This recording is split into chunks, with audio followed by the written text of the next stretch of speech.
Welcome to the Defeat the Drama podcast, where you'll learn tips, tricks, and strategies to help you gain clarity, find purpose, live boldly, and defeat the drama in leadership and life. Host Kirsten E. Ross is known to many as the drama-free queen.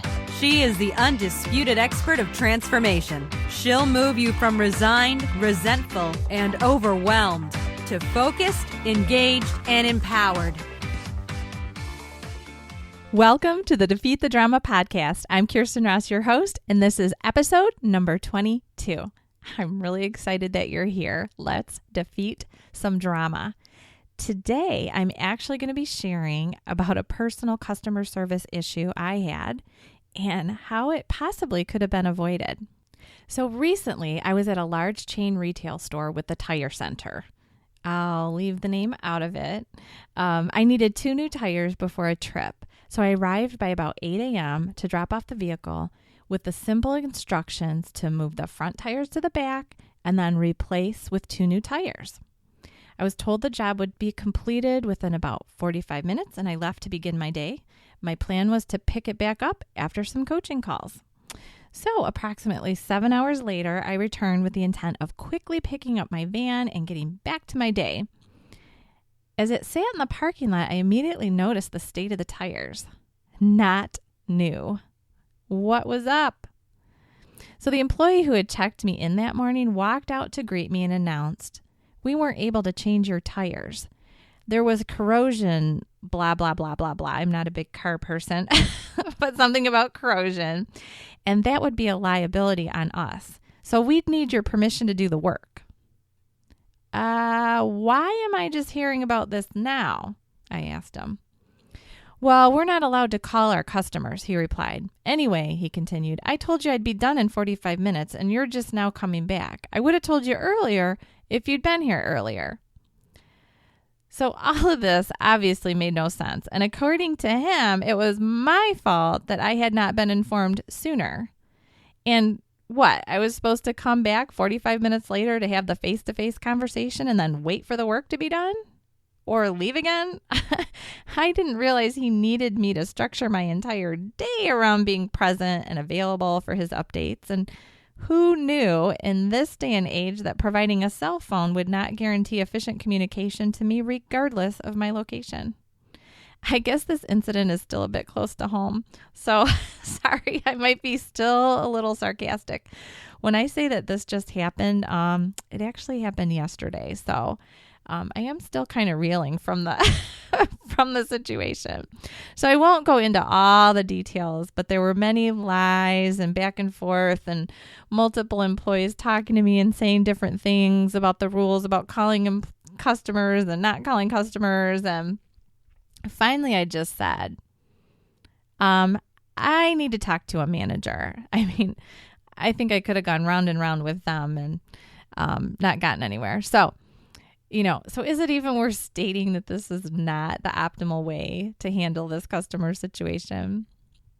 So I will say in the end, everything worked out fine. The store manager who I got to speak with was very apologetic. She was empathetic, which you always want to, include when you're handling a bad customer experience. So she did great cleanup, and she's told me that she was going to continue the investigation because one of the employees involved had left for the day by the time I got there. I actually got a free tire out of the deal, so that's cool.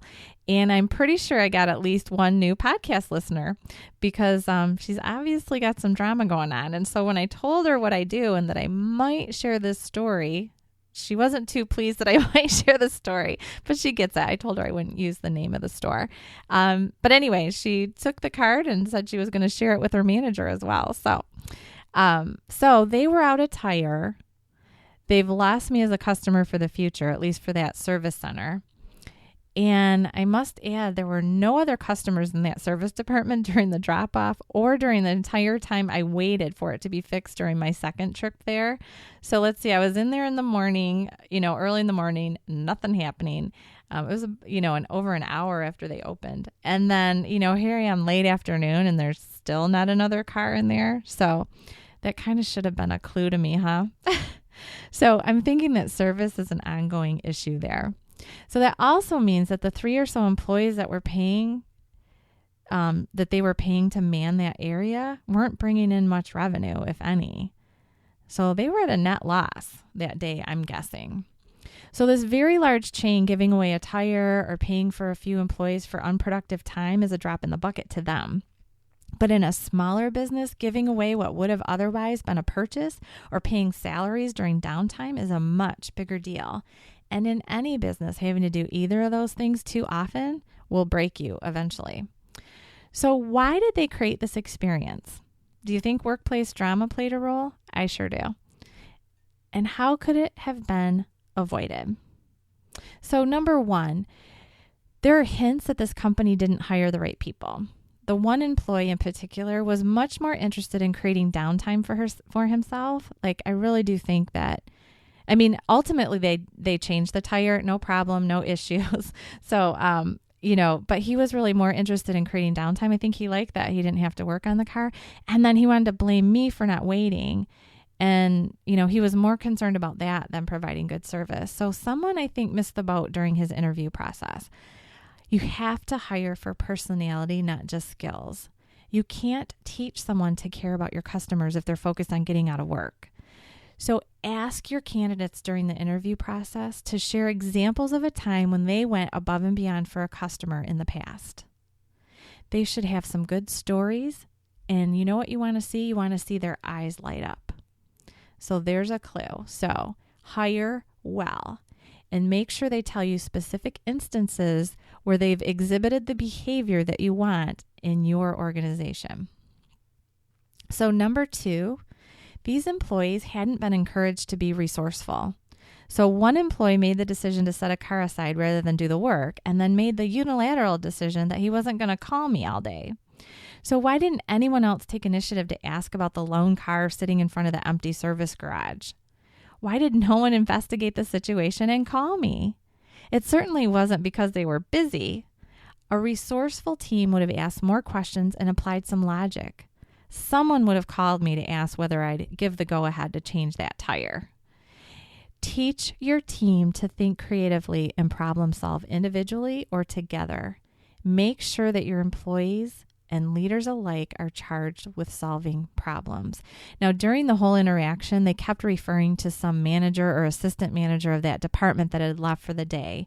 And they were saying it was his decision. But see, he was gone. And, I'm not convinced he made that decision. And again, if other members of the team were resourceful, maybe they could have analyzed the situation and come up with a different outcome. Number 3, there was no focus on service. It was not about completing a job well done or delighting me as their customer. They'd been allowed to provide substandard service, and the empty service bays were the just reward. Leaders, create a focus on great service. Your customers will vote with their feet. They'll leave. That's what's happening in this organization. That place should have been packed. It's in a super busy area. There should have been a lot of cars in and out of there. Other stores of this same chain often have long wait times, but they did not. So make sure every team member knows the importance of jumping in to help a customer. Make top-notch service a priority by speaking about it often, and don't tolerate anything less. Celebrate successes and brainstorm ways to improve always. So what are some ways? Bring your team together and have everyone brainstorm. How can you wow your customer? My hope is, I don't know how they'll handle it ongoing. I honestly think that the employee who kind of mishandled all of this, I think he quit that day. But I'm hoping going forward, 1, they replace him better. And 2, I hope that they do some brainstorming about how to avoid that same situation happening again. So encourage your team to participate in designing great customer service in your organization. So there are my 3 quick tips that I think could have helped them avoid that bad customer service experience that I had yesterday. So 1, hire well. 2, teach your team to be resourceful. And 3, keep great customer service front and center for all of your employees. Make sure that that's the focus for every single person working on your team. So that's it for today. Thank you so much for joining me. I really do appreciate it. I know that you've got busy, busy days, and so I hope that you're finding great value in each of these episodes. As always, the show notes are available at my website. Go to defeatthedrama.com, click the podcast site tab, and then find the episode and click more to see a written version of what I've talked about, some notes, and if I ever have links, the links will be there as well. Also, the 3 S's: subscribe, submit, and support. Subscribe to this podcast if you haven't already. You can do that right at my website. Submit a review. Reviews will help others find this podcast more easily. Let's get the word out and get on a mission together. And then 3 is support. Support this mission of defeating drama. Wouldn't it be great if there was less drama? See, who wants to have a customer service experience like that? I want to defeat the drama there so I don't have to deal with that anymore. So support this mission by telling others about the podcast through email, through social media, through calling, and hey, what about face-to-face? So thanks so much for joining me, and until next time, have a great day.